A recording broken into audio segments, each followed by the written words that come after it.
The story of Noah building an ark to save his family and save thousands of animals from a flood which destroys all life on earth is an epic from many people's childhoods. It's a wonderful story found in the Bible, the Quran, and the Torah. But is it in fact real history?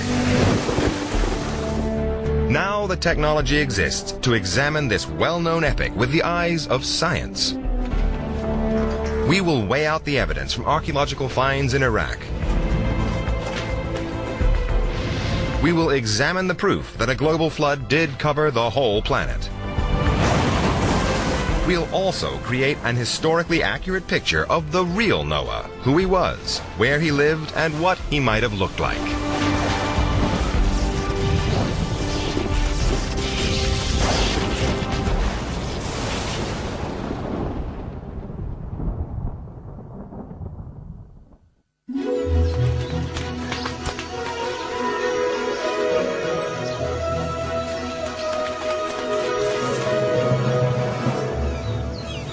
The story of Noah is told in the book of Genesis, in the Bible and the Torah.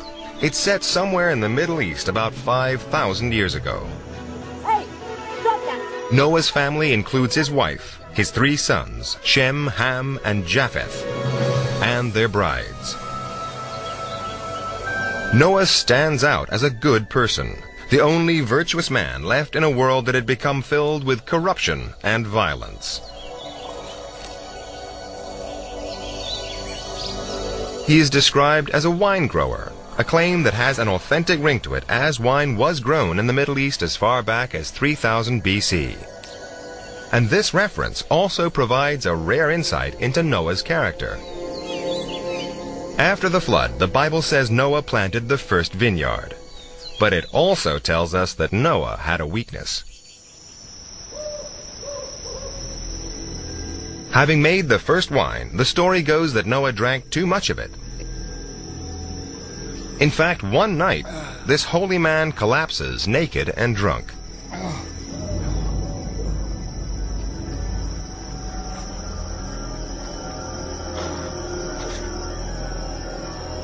Hisham!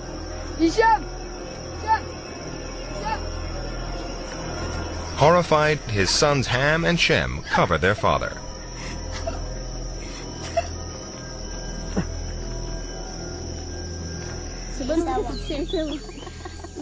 In the morning, Noah is embarrassed and perhaps suffering the first ever hangover. He curses the sons who saw him naked. He sounds like a flawed and complex man, but perhaps that is true of all great men.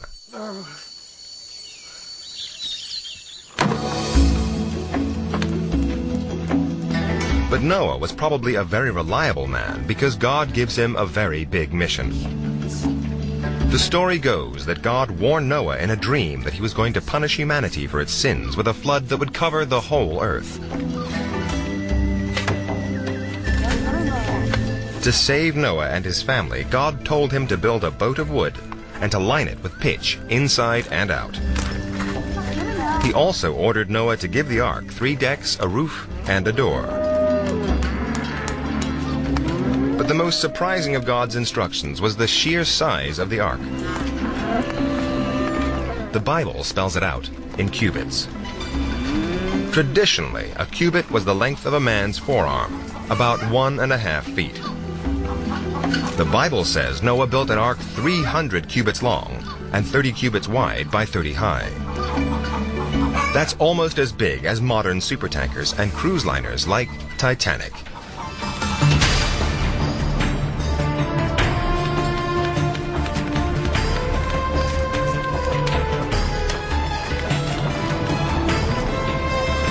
Nearly 450 feet long, it would have been a magnificent sight. Certainly the biggest boat in the ancient world.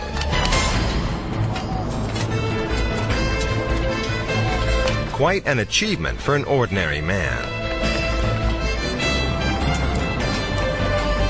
Now, the Bible assumes it was possible to build this monster vessel out of wood alone. It's a pretty big assumption.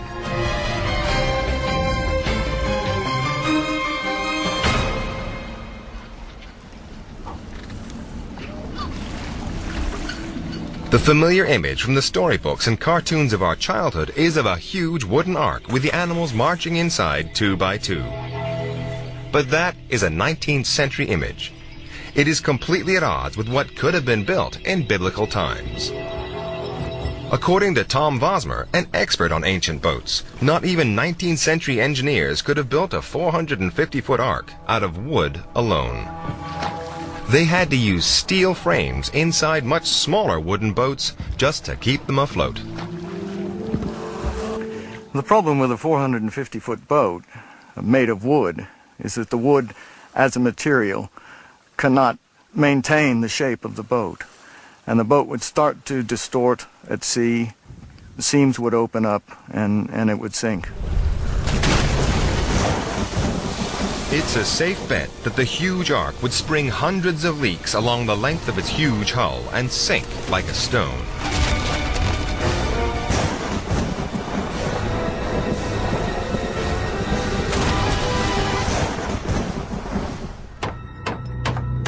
That's not to say Noah didn't build an ark. It's just that it would have been much smaller. Then there's another problem. How could he cram 2 of every different kind of animal into the ark?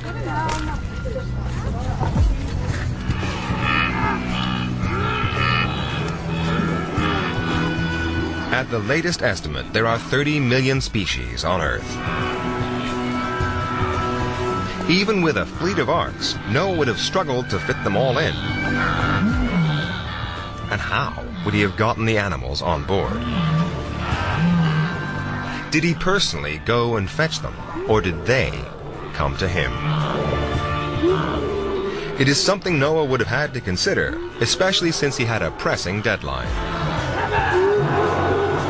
Noah had just 7 days to find all the animals and get them on board. 30 million species in a week. Noah would have needed to load them at the rate of 50 pairs a second. But if one assumes a more realistic loading rate, then it would have taken Noah at least 30 years.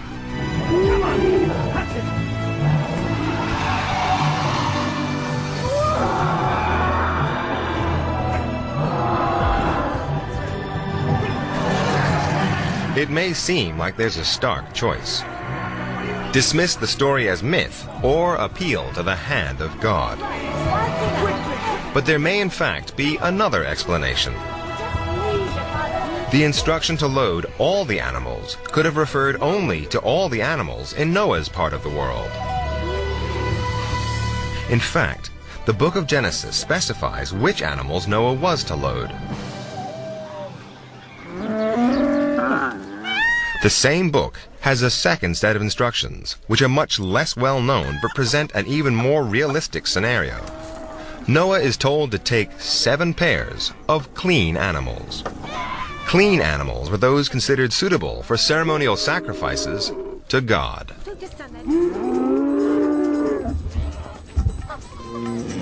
The books of Leviticus and Deuteronomy specify 10 such species, including several types of sheep, antelopes, plus cattle, goats, and deer.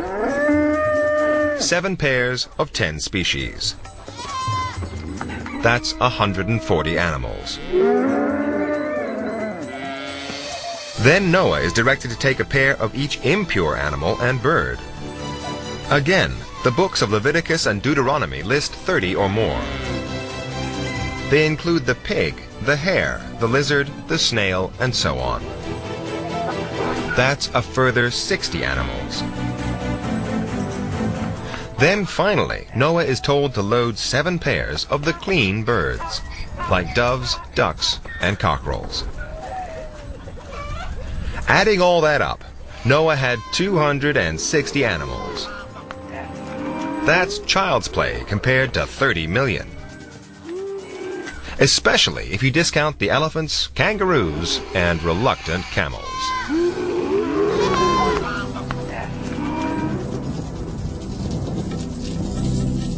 A smaller ark and fewer animals. Suddenly the Noah story looks more plausible. But the next part of the story may be the most far-fetched of all. Noah the ark, and the animals.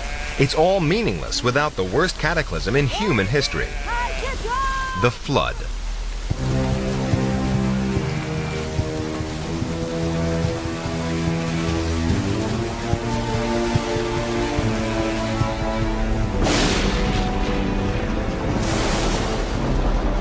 According to the Bible, it rained until the whole world was covered in water. Such a catastrophe should have left evidence all over the planet in the form of uniform marine sediments spread across the earth and the ocean floor. But have geologists found any proof of a devastating global flood?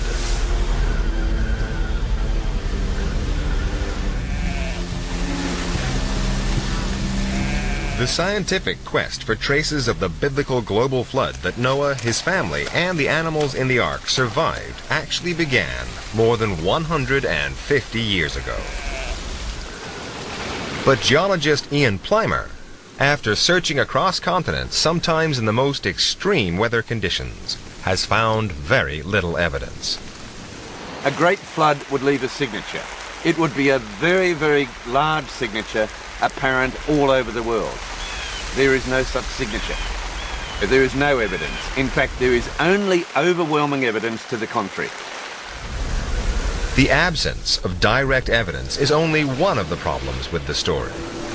The whole idea of a global flood flies in the face of what is known about planet Earth. To flood the entire planet to the top of the Himalayas would take 3 times the volume of water in the oceans. It's hard to imagine where such a deluge could come from. The Bible provides some clues. It says it rained for 40 days and 40 nights. But even non-stop, that's not enough. We know of how much water we've got in the oceans. We know how much water is in the polar ice caps. We know how much water is in the atmosphere, and we know how much water is in the rocks. If we put all of that together, which has happened many times in the geological past, we still do not flood the continents.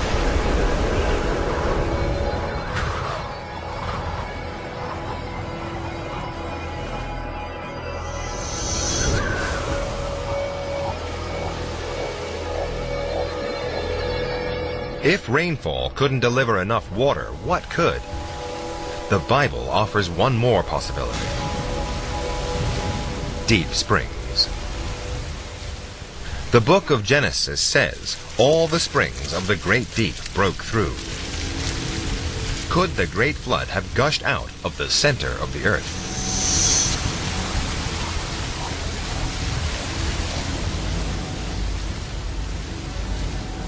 It's an impossibility to have that much amount of water coming out from springs, fountains or geysers. If all of that water was in the earth and in the crust, then well before it had been released as geysers, the crust would have been quicksand. You couldn't have walked. Even if the flood had been caused by a miracle, Noah, his family, and the animals would have faced further problems. The amount of water flooding the surface of the planet would have changed the Earth's atmosphere.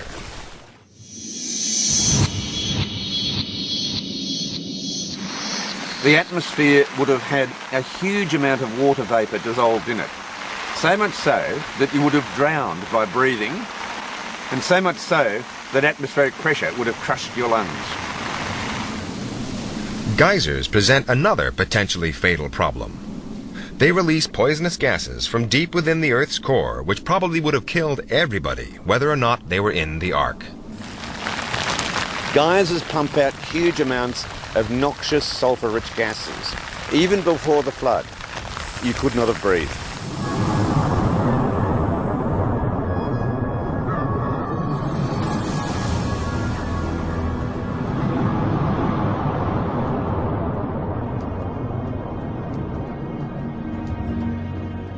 If nothing on Earth could cause the flood, how about something from space? Like a comet. They contain vast amounts of frozen water. But to flood the entire planet, the comet would have to be 1,000 miles wide, or as big as Brazil. And if a comet that size hit the Earth, not many people would live to worry about a flood. The friction caused by the comet's forced entry into the Earth's outer atmosphere and its impact as it struck Earth would be equivalent to 12 trillion megatons of TNT.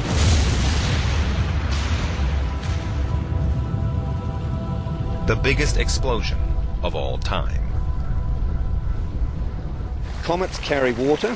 They are dirty ice. As they come into the atmosphere, they explode. There are massive shock waves.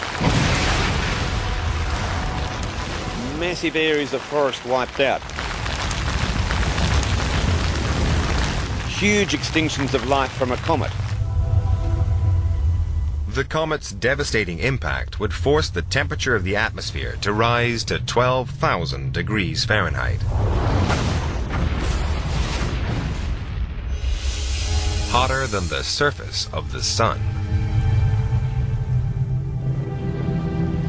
We would have had no life to go onto an ark. Noah, his family, and all the animals 2 by 2 would have been fried to charcoal before the whole flood started.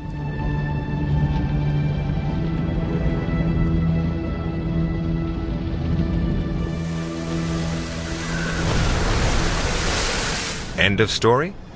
Not quite.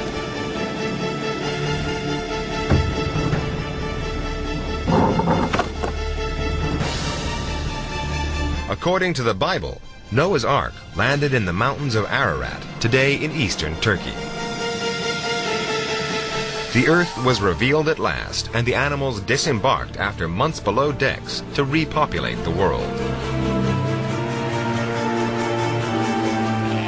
So are there any remains of the Ark? The problem is that the evidence, wood, rots in a matter of centuries.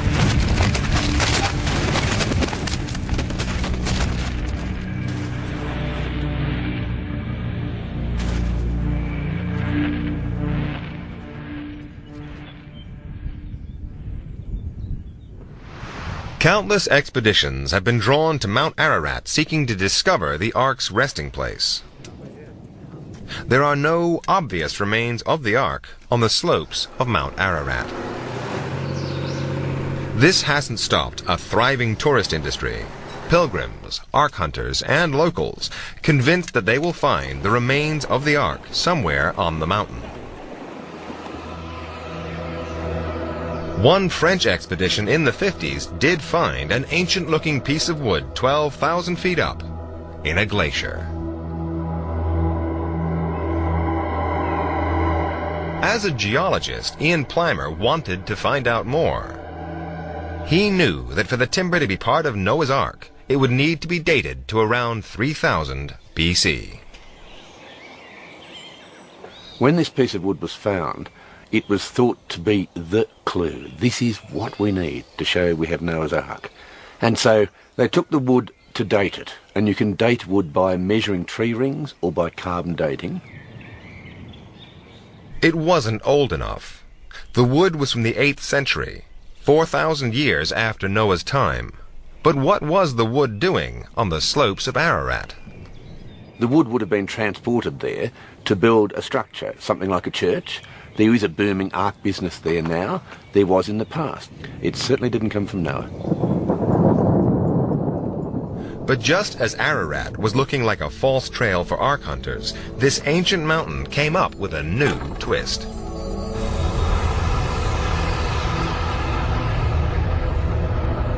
In 1949, U.S. Air Force planes photographed the summit of Mount Ararat. Rumors began to spread that they'd spotted a boat structure in the ice. For decades, the CIA withheld the pictures. But then, through the Freedom of Information Act, the CIA finally released the photos in 1995. At first, there's nothing in the CIA picture to suggest a boat. But look closely.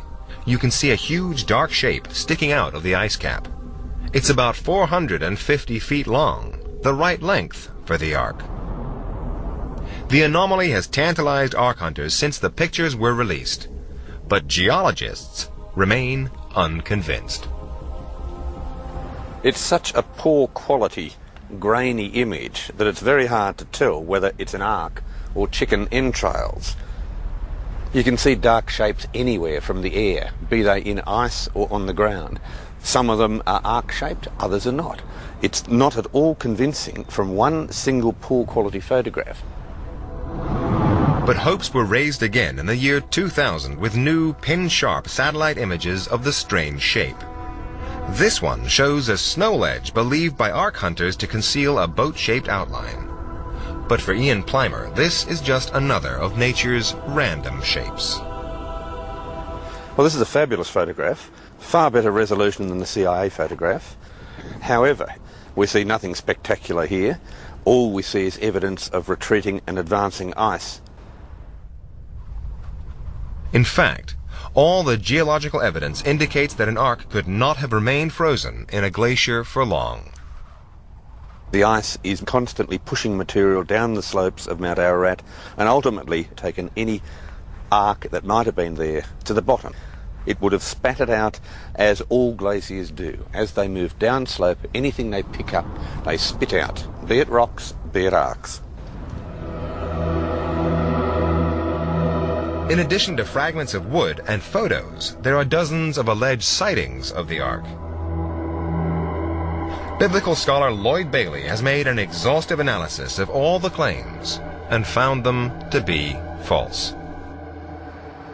An amazing amount of evidence has been produced by Ark searchers in support of the Ark having landed there. But photographs are alleged to exist, but you can't find them. Newspaper articles of sightings are alleged to exist, but they are lost. Ark searchers want desperately to be able to support the Bible in an age of doubt, in the modern rational age. And that desire is so strong that they can rationalize away the overwhelming evidence that there is no boat there and no evidence whatsoever that there ever has been. The traditional Noah story may not pass a rational historical test, but maybe it was never meant to.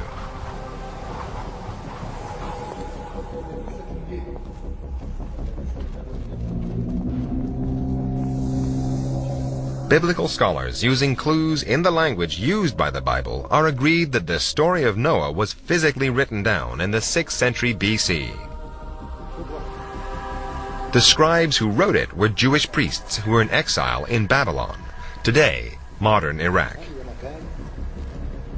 Maybe they sat down one day to make up a cautionary tale about what happens when people disobey God. But it's said that all stories have some seeds of truth. Maybe the Noah story is an exaggeration, an embellishment of something that really happened. 150 years ago, archaeologists made some extraordinary finds in Iraq. Evidence that would rewrite the famous story about Noah and his ark full of animals.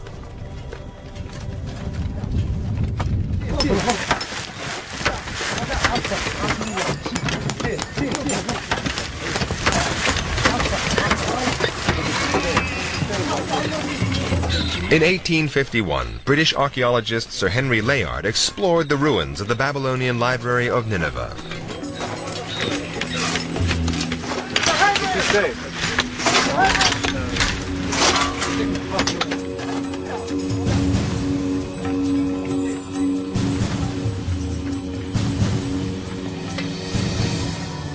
His finds were a breakthrough.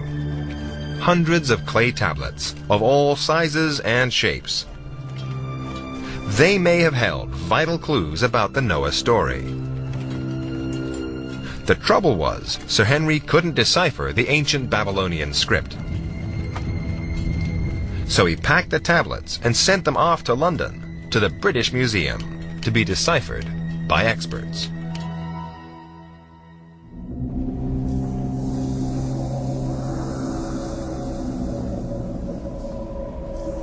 The museum staff had no idea about the sensational information encrypted in the tablets. So they languished in their vaults for years until 1872, when they came to the attention of museum assistant George Smith. Dr. Irving Finkel today runs the department in the British Museum where George Smith worked. Smith had a peculiar quality, tantamount to genius, which meant that he could look at a cuneiform tablet and know what it was about, more than anybody else before him and probably anybody else since. I mean, he wasn't a trained philologist. He knew a bit of Hebrew, he knew a bit of Arabic, he could look things up in the dictionary. But he just had this amazing quality that he could look at a bit of clay which to everybody else looks like a dog biscuit and know what the words meant.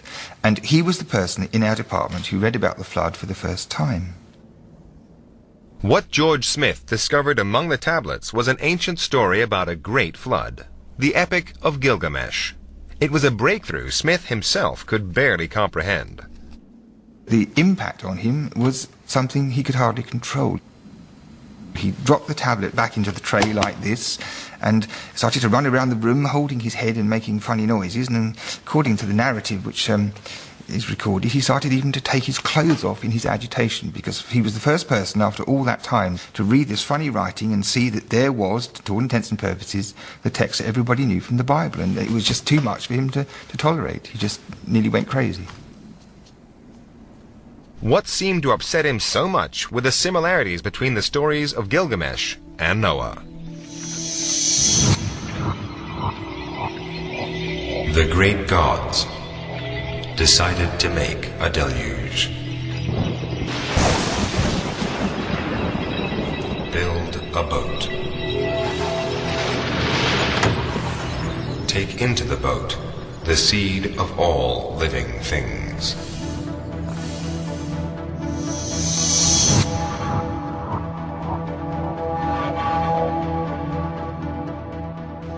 Irving Finkel has a theory why George Smith behaved so oddly that fateful day. The sheer excitement might have triggered some sort of brain seizure.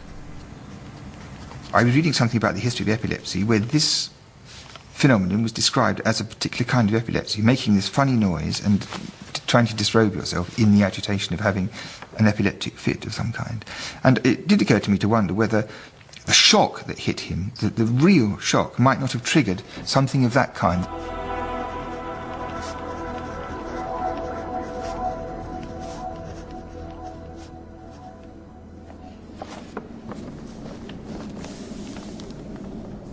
Since then, yet more accounts of the flood story were unearthed in Iraq, confirming that the story first emerged in ancient Mesopotamia, the place where the great Sumerian, Assyrian, and Babylonian civilizations were born. The ancient flood stories had different names and were written at different times. But they all pointed to a common ancestor composed some 5,000 years ago. One original story about a disastrous flood. It is very likely that the biblical story has a Mesopotamian prototype because they are so similar. In both cases, the gods decide to destroy the human race. They do so by a great flood. One family survives in a boat. They take on board animals. They disembark, and then they repopulate the earth. One of the oldest flood narratives, the Epic of Atrahasis, written before the more famous Epic of Gilgamesh, was discovered only recently. Alan Millard found it while sifting through the British Museum's backlog of clay tablets. It made him wonder, perhaps the Bible never meant a global deluge. The ancient Hebrew language has one word for land and country and earth, and it's easy to suppose that means the whole earth, but it certainly need not. And I think that it was a local flood that is described there. The discovery of these older versions of Noah's story raised a tantalizing possibility.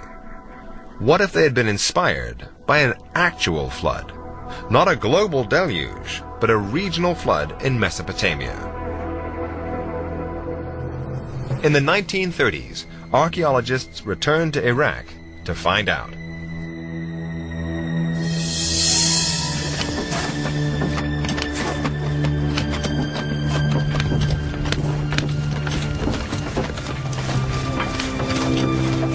In 1931, a team of archaeologists led by Leonard Woolley and his wife Catherine were excavating the ruins of the ancient Mesopotamian city of Ur.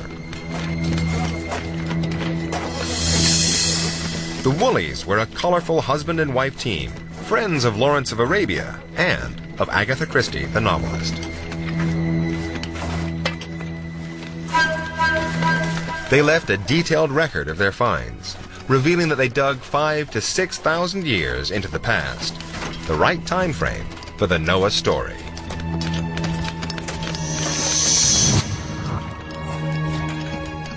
One day, his workmen struck an unusual layer of soil, one that could only have been deposited by water. When the soil was analyzed, it showed that the silt had been deposited by river water. Now, Mesopotamia suffered regular seasonal floods, but this was a massive layer, something out of the ordinary.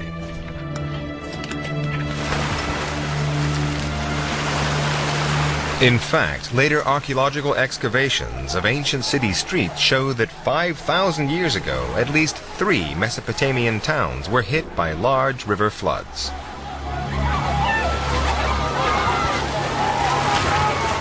So Leonard Woolley and his wife had hit the jackpot. There had been a massive flood in ancient Mesopotamia after all. It was conclusive proof a real story lay behind the biblical and Babylonian epics.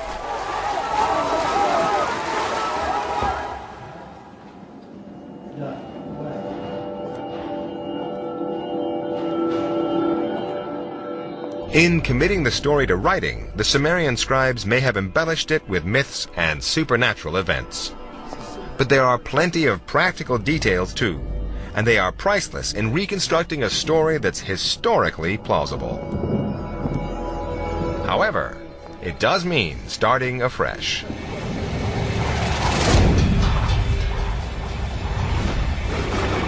It means setting aside the storybook image of the huge ark,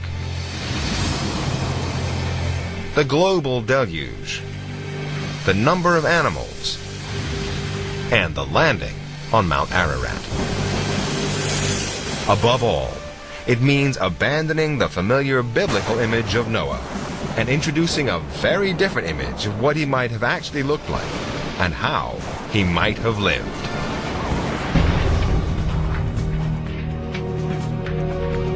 Archaeological finds have established that the Noah story may actually have happened in Sumeria, an ancient civilization in what is now Iraq. The Babylonian accounts say that the story begins in the city of Shuruppak. This was the cradle of civilization. The Sumerians invented writing, the wheel, and accounting. And what is known of Sumerian culture offers the first glimpse of the historical figure behind the flood stories. The most obvious difference is how Noah looked. Forget the man in biblical robes and imagine instead a Sumerian from head to toe, wearing eye makeup with a bald head and even a kilt. Then there's what he did for a living. The Epic of Gilgamesh says the Sumerian Noah owned silver and gold. 5,000 years ago, these were the currency of wealthy merchants, suggesting that the Sumerian Noah was not a farmer or a wine grower, but a businessman.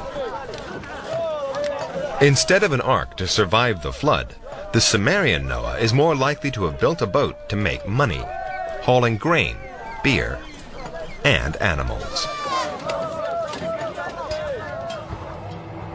All the big trading centers, like the great city of Ur, lay on the Euphrates. It was cheaper to take cargo on river barges than by overland caravans.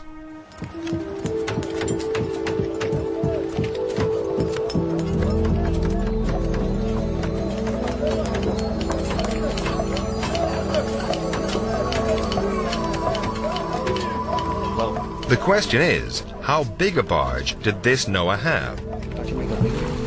The Sumerians used a variety of boats on the Euphrates, from small reed canoes to wooden ones 20 feet long. But the Babylonian sources agree the flood boat was much bigger than those. There was an obvious incentive for merchants to build the biggest commercial river barge possible. But they would have been limited by the technology available. No remains or inscriptions of large Sumerian boats have been found yet. So instead, marine archaeologists have asked how big a boat could the Sumerians have built with the available know-how.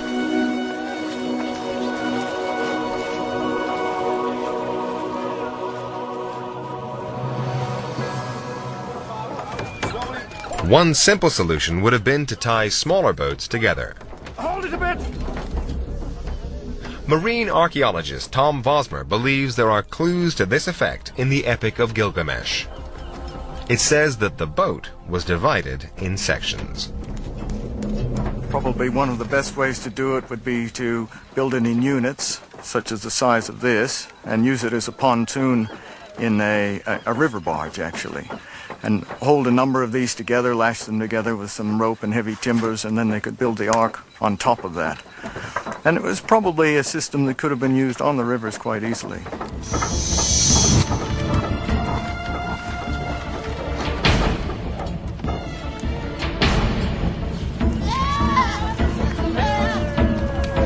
Since the historical ark was a cargo vessel, it's easy to say what the Sumerian Noah loaded onto his barge. Forget the animals marching 2 by 2, and think instead of Noah loading animals, grain, and beer for sale.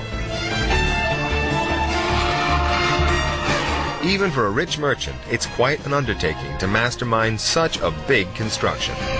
But according to the Babylonian sources, Noah had more than just wealth on his side.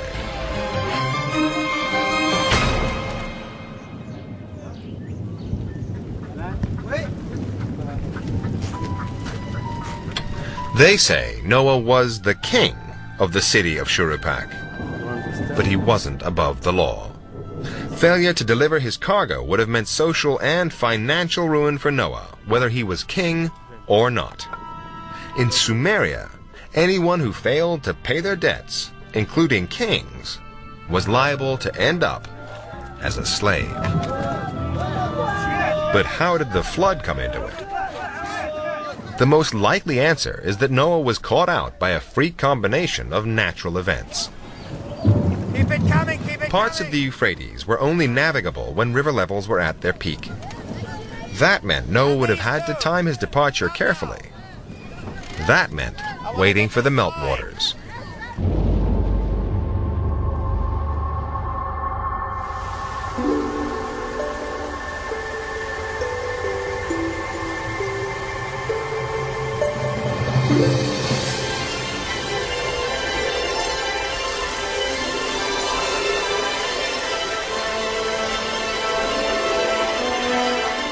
Melting snow from the Armenian mountains increased the flow of the Euphrates in July. Records indicate that only then were the river channels deep enough for large vessels.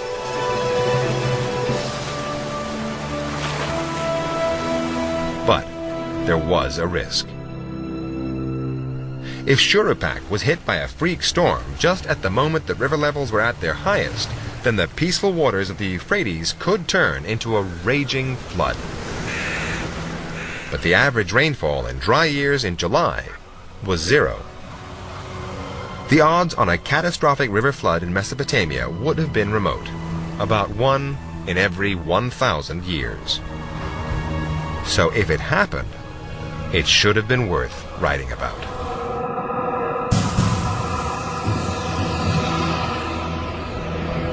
The Babylonian tablets say that on the day of the flood, Noah and his family were having a banquet on the barge. Then the weather suddenly began to change for the worse. A freak storm was beginning, and a catastrophic flood was on its way. A storm that would threaten Noah's very survival.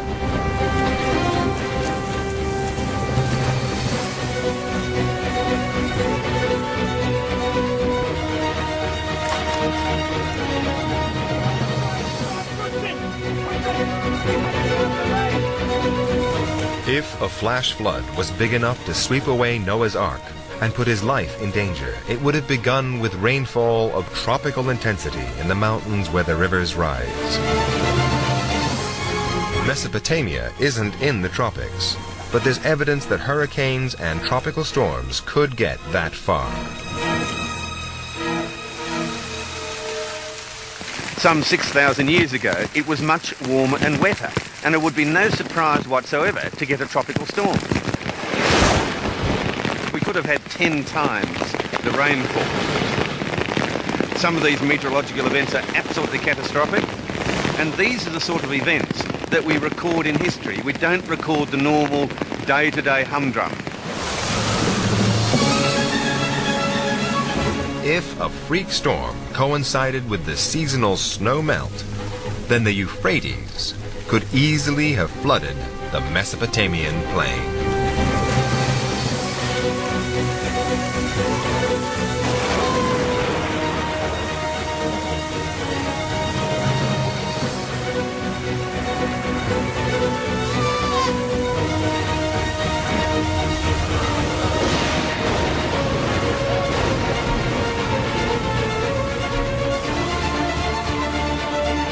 The Bible says the storm lasted for an incredible 40 days. The Babylonian tablets say it was 7. But even a single day would have been terrible, life-threatening.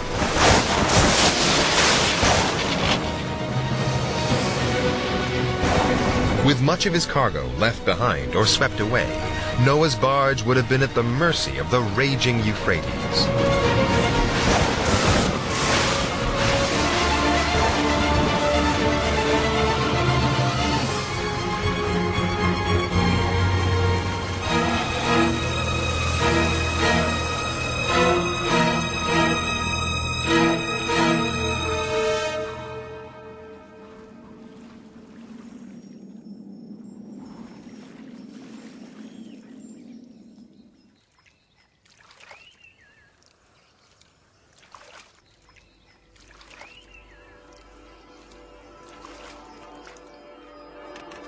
The following day, say the Babylonian tablets, Noah and his family couldn't see land.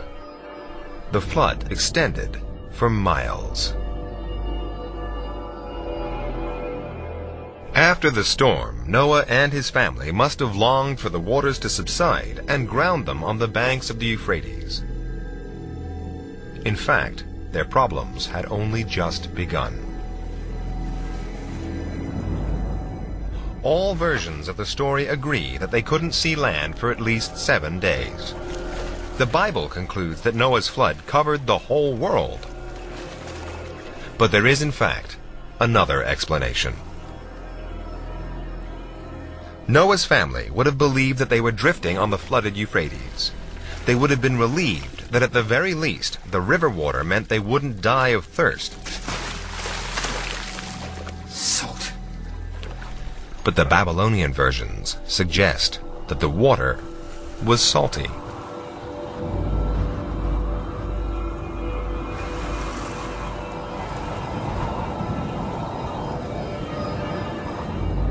Noah's Ark was no longer drifting on the flooded Euphrates. If you plot Noah's course from Shuruppak, now in the flooded plain, the currents would have swept his barge downstream into the Persian Gulf. This tallies with the Epic of Gilgamesh, which says that he looked upon the sea.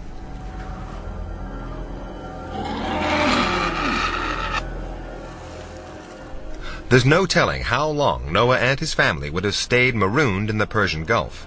The Bible records more than a year. The Babylonian tablets suggest just a week. Either way, Noah and his family had a big problem: salty water. What would they drink? Without fresh water from rain or river, their only alternative would have been the beer they were carrying for their traders. Beer is actually a good alternative. And we know they had it 3,500 years ago. They were brewing beer. And beer anyway is 98% water. It's full of nutrients. Most important, it's sterile. And wouldn't suffer from contamination like water might.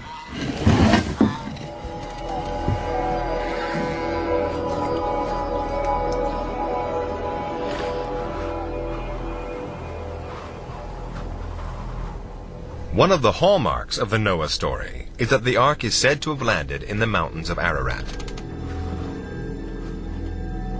But if there was no global flood, then it's far more likely that it landed somewhere else altogether. The mountains of Ararat lie to the north of Shuruppak. Swept downriver, the barge would have grounded 500 miles away on the shores of the Persian Gulf. In the Bible, once the ark has grounded, the story is almost over.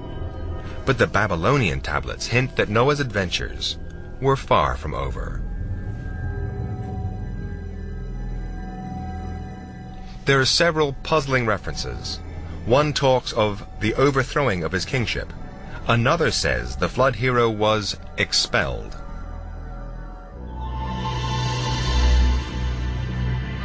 All of these references clearly suggest that for some reason Noah couldn't return to Shuruppak, that even when the flood was over, he was still in mortal danger. The most likely explanation is that many of Noah's creditors had survived the deluge, had tracked him down, and were now demanding their money back.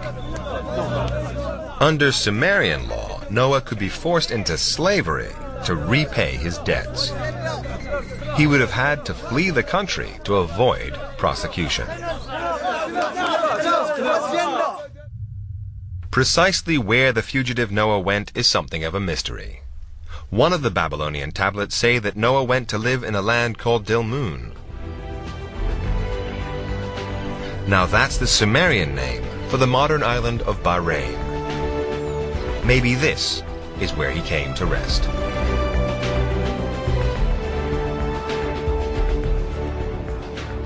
That is where, after the flood was over, the Babylonian Noah was settled by the gods. Apparently it was a pleasant place to be, where he could exist without much work and pass the time away as he pleased. If he did end up in Dilmun, then the modern island of Bahrain may have a remarkable secret.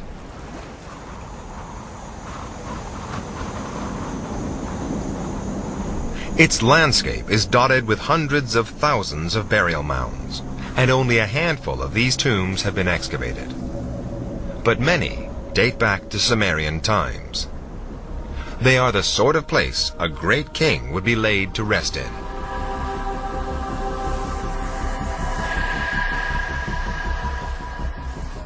In time, the memory of a king who survived a flood could have been turned into a great Sumerian legend.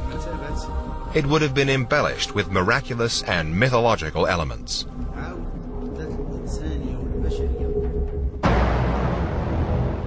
Eventually, it would have been written down, copied and recopied by generations of scribes, giving rise to new versions.